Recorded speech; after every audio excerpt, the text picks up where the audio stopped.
भी भगवान इन मनुष्यादि शरीरों में उनकी विभिन्नता के कारण न्यूनाधिक रूप से प्रकाशमान है। कहीं थोड़े शक्ति रूप के रूप में, कहीं बड़ी शक्ति के रूप में भगवान सब जगह सबके शरीरों में प्रकाशमान है। इसलिए पशु पक्षी आदि शरीरों की अपेक्षा मनुष्य ही श्रेष्ठ पात्र है। और मनुष्यों में भी जिसमें भगवान का अंश तप योग आदि जितना हो, जितना अधिक पाया जाता हो, वह उतना ही श्रेष्ठ है।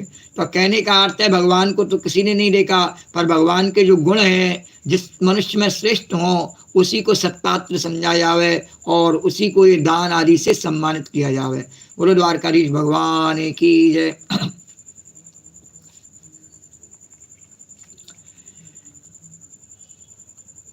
दृष्टा तेषां मिथो नृणाम् अवाज्ञानात्मतां नृपा त्रेतादिषु हरेरर्चा क्रियायै कविकृता ततो अर्चायां हरिं केचित् संश्रद्धाय सपर्यया उपासत पास्तापि नाथदा पुरुषद्विषां पुरुषेष्वपि राजेन्द्र सुपात्रं ब्राह्मणं विदु तपसा विद्या दृष्ट्वा धत्ते वेदं हरेस्तनुं नन्मस्या ब्राह्मणा राजन् कृष्णस्य जगदात्मना पुनन्ता पादरजसा त्रलोकीं दैवतं महत्।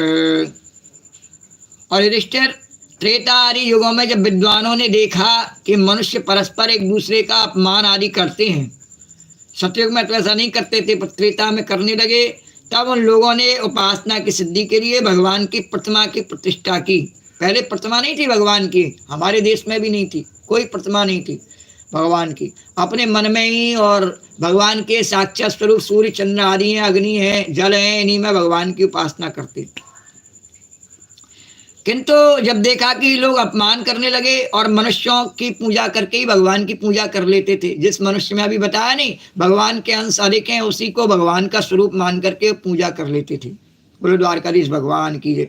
अभी दत्तात्रेय जी की पूजा प्रहलाद जी ने की, भगवान का स्वरूप मान करके की, जबकि उन्होंने क्या कहा दत्तात्रेय जी ने कि मैं मनुष्य हूँ, लेकिन भगवान का स्वरूप मान के प्रहलाद जी ने पूजा की। तो ये भक्त भगवान की ऐसी लीला है कि भगवान कह रहे हैं मैं मनुष्य हूँ साधारण, मुझे मनुष्य समझो, किंतु भक्त जान गया है कि ये भगवान है, तभी तो भक्ति है। और नहीं तो लोग कहते हैं कि मुझे भगवान कहो। कलयुग में क्या कहते हैं लोग, बड़े बड़े ऐसे जादूगर हैं जो कहते हैं कि हमें भगवान कहो, और लोग उन्हें मनुष्य भी मानने के लिए तैयार नहीं होते, धिक्कारी देते हैं। बोलो द्वारकाधीश भगवान की। और यहाँ वो दत्तात्रेय भगवान कह रहे नहीं मैं तो मनुष्य साधारण ऐसे ही घूमता रहता हूँ और कहीं पिशाच की तरह पड़ा रहता हूँ और कहीं बड़े महलों में मेहमानी करने के लिए चला जाता हूँ, मुझ में कोई विशेषता नहीं है। बोलो द्वारकाधीश भगवान की। और प्रहलाद जी उनके चरणों में सर रख के कहते हैं नहीं आप भगवान हैं और आपकी कृपा से मेरा जीवन धन्य हो गया, ऐसा उनसे कहते हैं।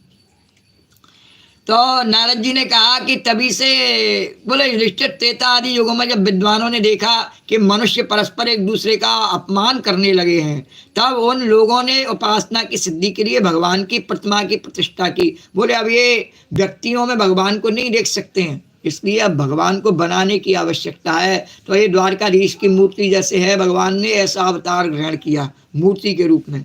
और तभी से कितने ही लोग बड़ी श्रद्धा और सामग्री से प्रतिमा में ही भगवान की पूजा करते हैं। परंतु जो मनुष्य से द्वेष करते हैं, किंतु उसमें प्रतिमा से पूजा करने का अर्थ ये नहीं है कि हम मनुष्यों से द्वेष करें। बोले जो मनुष्यों से द्वेष करते हैं उन्हें प्रतिमा की उपासना करने पर भी सिद्धि नहीं मिल सकती है, उनकी वो बेकार है उपासना, कोई काम की नहीं।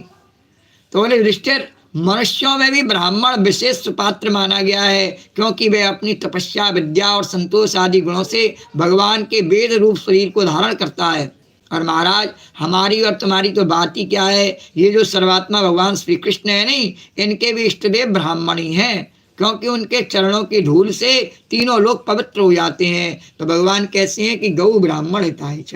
बोलो द्वारकाधीश भगवान की जय। अब गौ और ब्राह्मणों का मजाक उड़ाने में सबसे आगे कौन रहते हैं? बोले कलयुग में जो अपने स्थान से गिर गए हैं, अपने चरित्र से गिर गए हैं, ऐसे ब्राह्मण लोग ही और गौ और ब्राह्मणों का अपहास उड़ाने में सबसे अग्रणी हो गए हैं। किंतु उनके ऐसा हो जाने से और धर्म का ह्रास नहीं होता है, उनके अपने जीवन का ह्रास होता है, अपने चरित्र का ह्रास होता है, अपने सम्मान का ह्रास होता है। धर्म की हमेशा जय जयकार होती रहती है और होती रहेगी। तो बोलो सनातन धर्म की जय, बोलो मानव धर्म की जय और ऋषि मुनियों के बतलाए हुए धर्म की जय। जय जय श्री राधे। इति श्रीमद्भागवते महापुराणे पारमहंस्यां संहितायां सप्तम स्कंदे सदाचार निर्णयो नाम चतुर्दश